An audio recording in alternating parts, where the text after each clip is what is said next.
સુરત જિલ્લામાં કાંકરાપાર જમણા કાંઠા નહેરના નવીનીકરણના કામને હાલ મોકૂફ રાખવાની માંગ ઉઠી છે। ખેડૂત આગેવાન અને સુમુલ ડેરીના ભૂતપૂર્વ ડાયરેક્ટર જયેશ દેલાડે મુખ્યમંત્રીને પત્ર લખી રજૂઆત કરી છે કે માવઠા અને બદલાયેલા વાતાવરણને કારણે હાલ આ કામ શરૂ કરવાથી ખેડૂતોને મોટું નુકસાન થશે।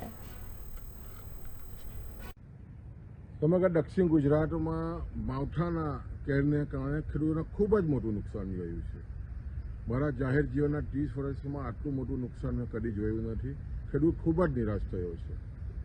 એવા સમયે રાજ્ય સરકાર પાકનું સર્વે ચાલી રહ્યું છે, ચોક્કસ ખેડૂતોને મદદ મળવાની છે, પણ સાથે સાથે દક્ષિણ ગુજરાતમાં ઉકાઈ જળાશય અને કાંકરાપાર જળાશયને કારણે વિપુલ પ્રમાણમાં પિયત વ્યવસ્થા છે।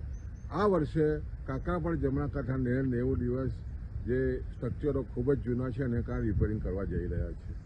ખેડૂતોની આવી સ્થિતિમાં સ્પષ્ટ અમારી પણ માંગણી છે કે આ વર્ષ પૂરતું આ જે રિપેરિંગ છે મોકૂફ રાખવું જોઈએ અને ખેડૂતોને ખૂબ જ મોટું નુકસાન થયું છે અને ખૂબ જ ખેડૂતો નિરાશ છે અને ખાસ કરીને દક્ષિણ ગુજરાતમાં જ્યારે ઉનાળુ ડાંગરનો સવિશેષ પાક થવાનો હોય ત્યારે 90 દિવસ નહેર બંધ રાખવી પણ હિતાવહ નથી।